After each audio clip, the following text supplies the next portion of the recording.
मुलांनो, तुम्हाला एखादी मुलगी आवडत असेल आणि तुम्ही तिचा वारंवार पाठलाग करत असाल तिच्यासोबत पर्सनल इंटरॅक्शन वाढवण्यासाठी, तुमच्या मनात तिच्याबद्दल काय भावना आहेत त्या एक्सप्रेस करण्यासाठी, इन शॉर्ट प्रपोज करण्यासाठी, तर मग थोडं थांबा, स्वतःला आवरा. कारण as per section 78 of BNS तो एक गुन्हा आहे.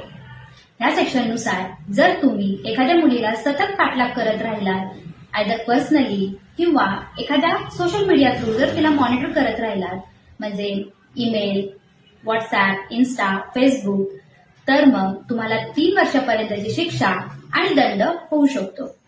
तर मग आता मुलांना असा प्रश्न पडला असेल की मुलींना जर आम्ही आमच्या भावना सांगितलंच नाही तर त्या त्यांना कळणार कशा?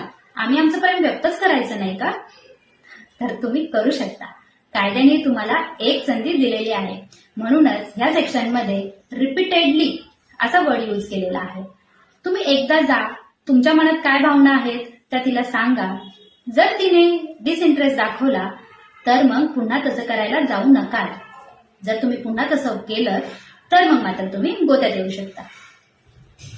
तर ही माहिती तुम्हाला कशी वाटली हे कमेंट बॉक्समध्ये सांगा आणि अजून अशाच माहितीसाठी चॅनलला लाईक, शेअर आणि सबस्क्राईब करा. धन्यवाद.